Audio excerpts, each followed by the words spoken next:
Hello, my name is Tino. I am the creative director at Sassybot, and with me here is Mata Haggis.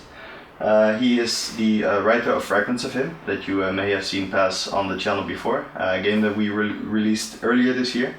And we are here to talk a little bit about an upcoming Bisexuality Awareness Week, because we thought the topic has a lot of similarities, or the topic is very it fits the game that we have created. So that is what we're going to talk about today, here, right now, with Mata. Yes.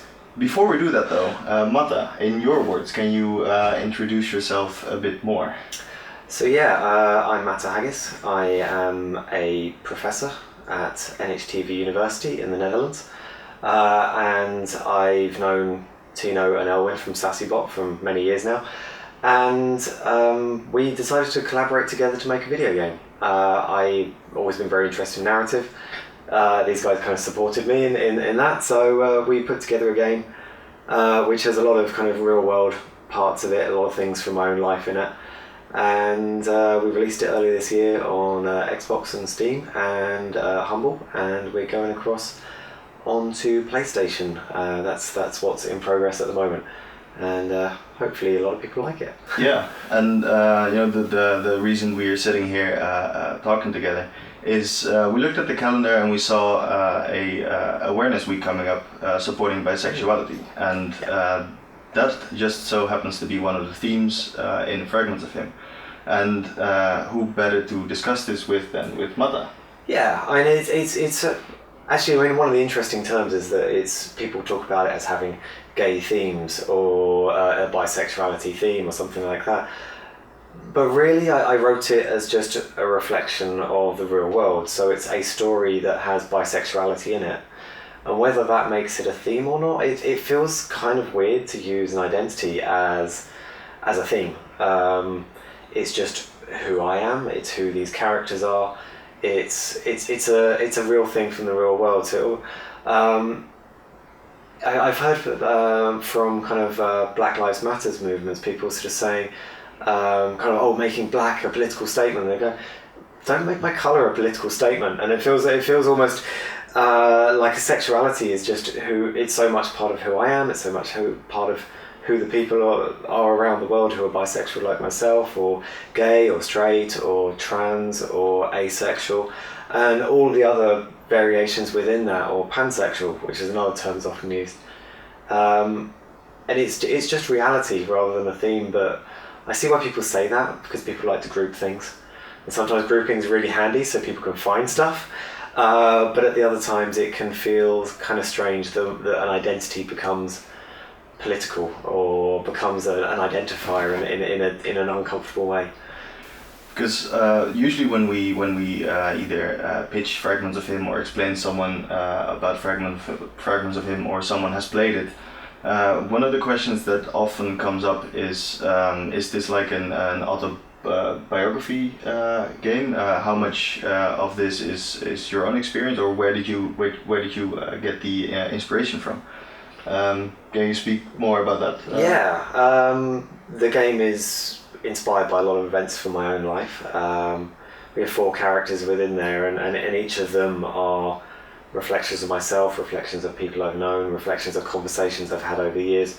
There's a lot of incidents in there that are based on real life. I've not lost a partner the way that Harry loses a partner, but I've lost friends that way. I've lost friends and people I care for very suddenly, and so it's emotionally absolutely true, and there's a lot of reality in there. It's one step away from being autobiographical. It is fiction. Yeah.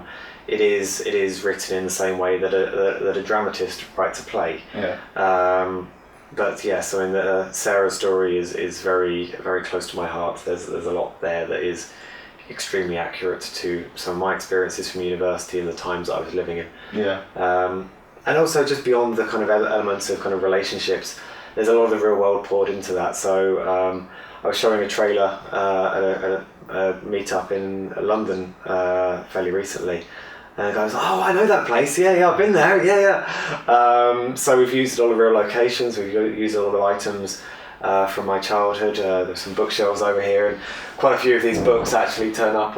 That one thing is Anno Dracula. See if you can find Anno Dracula in the game.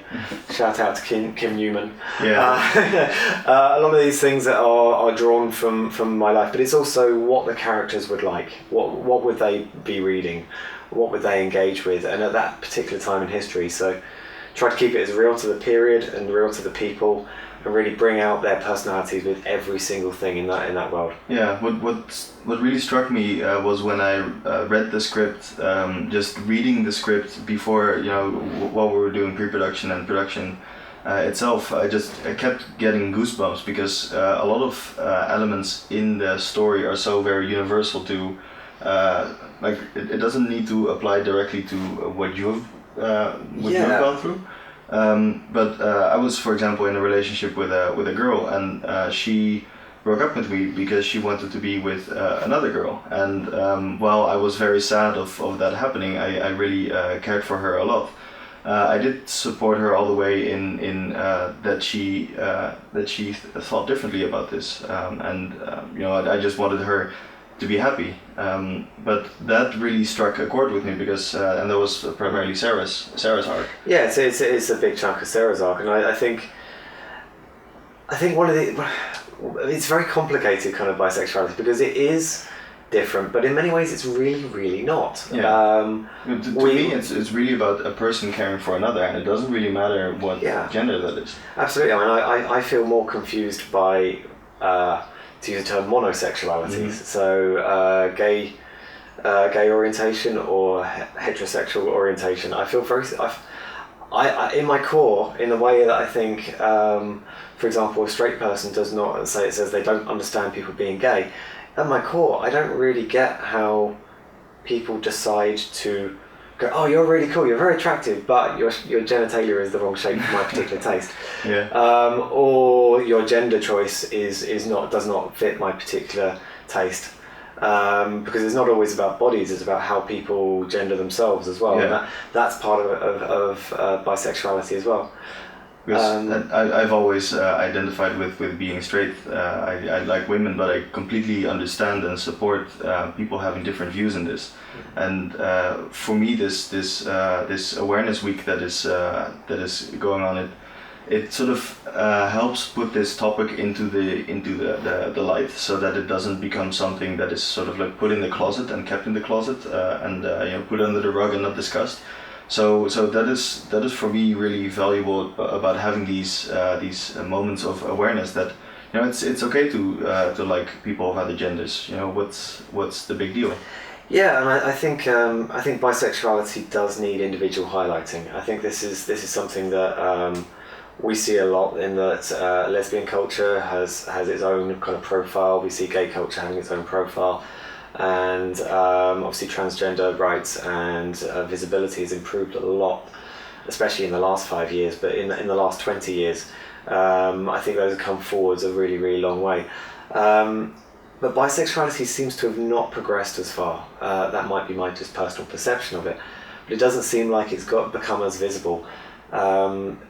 It's still, if you are a man with a woman in a gay bar, it's still, why are those people here? Rather than going, oh, perhaps they're bi, okay, cool. Yeah. And so within queer culture, within LGBTQIA kind of circles, the B for bisexuality almost feels some of the most uncomfortable parts. And I think in some ways it's got a lot in common with kind of asexual awareness, where people were going, so you don't like do anything with anybody? And they go, no, we like kissing. Well, how are you asexual then? And so it just feels like it's so different from the kind of monosexual directions, that actually it becomes a very awkward part to be in there. And I'm especially aware of that as being a man in this, because I think there's a lot more acceptance culturally for women being bisexual. I mean, you go back 100 years or more to Freud, and he was thinking bisexuality among women was more natural. And I don't think Freud was right about anything, but I think he was right about the observation in culture women's bisexuality is considered more natural. It's funny. It's funny that you mention that natural. A while back I went to Lisbon to the oceanarium, and they have a lot of very interesting information about all kinds of creatures on this planet and how they behave. And for example, the clownfish, the one from Finding Nemo. Yeah. The way they do it is they have one female for the entire pack of males, and once that female dies, the most dominant male turns female. Yeah. And that is just one example of the crazy biological ways certain species have. And to me, humankind has their own quirks in that some people like other people, but they might not have genders that can reproduce. Yeah, I know terms like crazy in kind of nature is an interesting thing. But things that seem out of the ordinary are things that we automatically categorize as different or crazy or weird, when we are just the way we are, and that's really what acceptance for the queer community means. And I think especially within the queer communities, acceptance of bisexuality is very hard. I know during the 1990s when I was coming out, that bisexuality within what was called queer theory was very, very difficult, and there were some very prominent theorists and cultural critics at the time who were still arguing that bisexuality didn't exist. And with all the progress that was being made, all the progress for equal rights, some people were actually saying this doesn't exist. It's either people in denial or people saying it because they think it's fashionable. And actually, in some ways, I think that a lot of those kind of views are still there. And it's one of the reasons I wanted to make Fragments of Him. It's just I wanted to represent Will as a bisexual person with bisexuality is in the way that I feel it, as it's just him. It's just who he is. And I didn't ever want there to be this kind of sort of doing it for the fashion or doing it for the style. He's just a person who loves people, and those people can be of different genders. Because in many respects, that's what bisexuality is. And I think it's also interesting that we're evolving. Sometimes we talk about terms like pansexuality, which is sort of respecting that actually there is more than. I mean, gender isn't just a binary. There is this fluidity within gender, and gender is just a performative thing rather than an actual fixed thing. And so some days you can be acting or dressing or being or feeling in a way that is counter to what was considered your assigned gender at birth. Does that mean you are not a man anymore, or not a woman anymore, or are you something else? Or you can just permanently go, okay, I'm non-binary. And bisexual people can fancy non-binary people. And does that stop them being bisexual? Well, maybe it does by that term, so perhaps pansexual is a better term. But then we're losing the progress we're making. So I think it's a really complex, evolving state, bisexuality. I think it's something that we're really only coming to grips with at the moment, and I think we're going to be doing it for a long time, which is why I think it is really important to have Bi Awareness Week, why I especially wanted to have a bi character in there that reflected bisexuality as who he is. Because if we look at video games, bisexuality is usually a mini game. It's like, see how many people you can sleep with in the town, or I'm Captain Shepard and I can sleep with every member of my crew, and I approve this message. I think a lot of the stuff that BioWare has done is fantastic in terms of raising this as just a thing that people do, but it does feel a little bit like a mini game at times. And I wanted to write Fragments of Him as bisexuality that is just who these people are. Because if you also look at the history of video games, or the medium of video games, I mean the sexuality hasn't been explored that much up until recent years. Yeah, I know that if you look back through the history of it, there are not that many characters that we would identify as being non-straight, non-heterosexual. That was like the default. Yeah, very much so, and it still is. And one of the questions I often get asked by people is like, why did you make a game with a bisexual lead character with a gay lead character? And the answer is simply, well, why wouldn't I? There's no good reason not to. And I think there are a lot of straight developers who naturally gravitate towards making games with straight characters. And I'm not a straight developer, and so it seems natural for me to gravitate perhaps towards making games without straight characters, or with less straight characters. And it doesn't have to be a political statement. As I was saying earlier, it's my orientation is not a political statement. It's just who I am, and that my work reflects that is natural. That's to be expected. And some players will identify with that, and others won't. But that's the opposite is true of people that don't identify with being straight, yet have to or don't have a lot of options in what to play outside of the mainstream games that do not really support it that much. But I'm very happy that nowadays there's a lot more awareness for this. There's a lot more. When games are being designed, it is at least raised as a question, like what do we do with the gender of the character, or if there are romancing options, how do we do this? And I do think that games nowadays have a lot more awareness surrounding this, but it only really happens and stays that way if we keep on bringing it up. That is what I really appreciate about this week. Yeah, I think it's something that, like I say, it's within the queer communities. Bisexuality is kind of this awkward part that people feel. It almost waters down the politics. It's very easy when you kind of go, no, that's straight culture and this isn't. Then you kind of get bisexual people who, in some ways, we have a privilege because we can be in a heterosexual relationship, and if we're not kind of saying, oh, but no, we are bi, then it looks like we fit in. We have that kind of stealth mode. Which, don't get me wrong, in some parts of the world can be life or death. It's very easy for us to sit in the West and kind of go, oh yeah, bisexuality, that's nice, isn't it? But in some parts of the world it is life and death, whether you can fit in with straight culture. But equally, you sometimes can be in gay culture and you can be in a gay relationship, and you still have those elements of distrust in there sometimes. It's like, oh well, aren't you still, you're going to run back to a nice safe relationship? And it's an interesting thing. I find it still a major point of contention with a lot of people. Sexuality is one of those things that is deeply embedded in all of us. We feel it so strongly and so innately, that when I come out to people, sometimes it's like, oh, you're just confused. It's like, no, really not. Really not, no confusion here. And that's been getting less. I think people are improving. I hope the acceptance is improving, but it's a struggle. And I think games can be a great medium for progressing that. Because when I see bisexuality on television, it's usually only evil people. Bisexuality is considered this kind of very extravagant thing, or greedy thing. Out of the ordinary. Yeah. And it's a way of representing, it's a shorthand for this person's up to something. Like, the woman is kissing another woman and now she's kissing another man. Oh, she's probably up to something. She's using her sexual wiles to get her way. And it seems to be an even stronger statement when a man does that.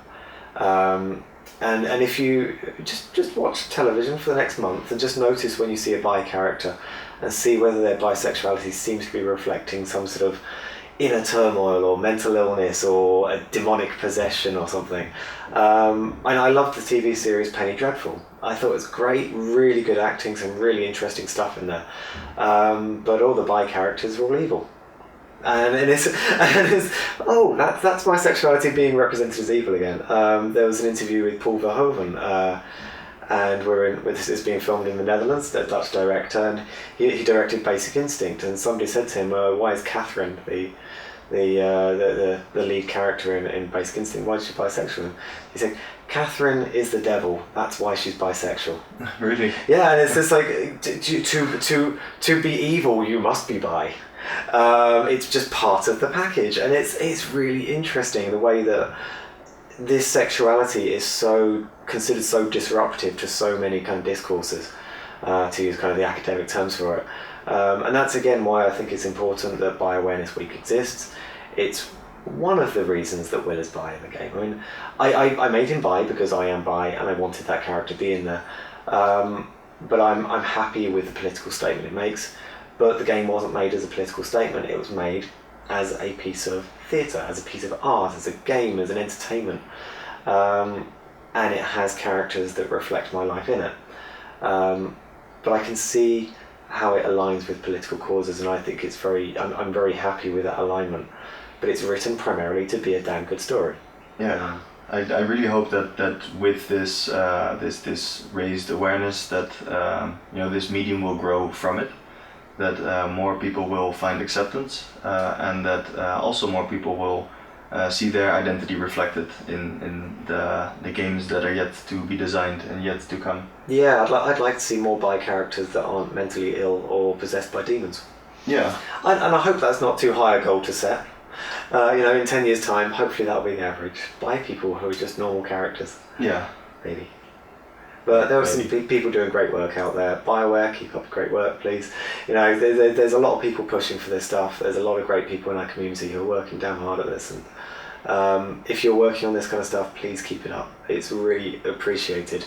And if this is something that you've not thought about before, hopefully you found this thought-provoking. Check out our game if you haven't played it, of course. We're coming to PlayStation, like I say, later in the year. Xbox One and PC, Steam. We also have an announcement that with the Bisexuality Awareness Week, during that period, Fragments of Him will be on discount, 50% discount. And that will also extend through to the end of Gamer X, which is happening in? Just a couple of weeks' time. So it's the end of September, start of August. Gamer X is kicking off. We're going to be attending there, so we have a little booth. So come and visit us if you're at Gamer X. I'd love to talk to you, especially if you watch this. Come say hi. It's always nice to see people who've seen these things. Yeah. And if you haven't played Fragments of Him yet, haven't heard of the story yet before, you're interested or intrigued, or you want to give it to someone else, this would be a good time to half price. Yeah, good half price. It's a slow-paced interactive narrative. It's very linear. There's a few choices along the way, but basically it's almost like going to the theatre for the night. So go in, get a bottle of wine, settle down, put some headphones on or turn the sound up a little bit, and I hope you like it. So with that, thank you very much for sticking through to the end, even with all the cuts and the inconveniences. Thank you for listening. Have a great Bi-Awareness Week. Open your hearts to each other. Be friendly. Be kind. Yeah. Thank you. Bye-bye. Bye.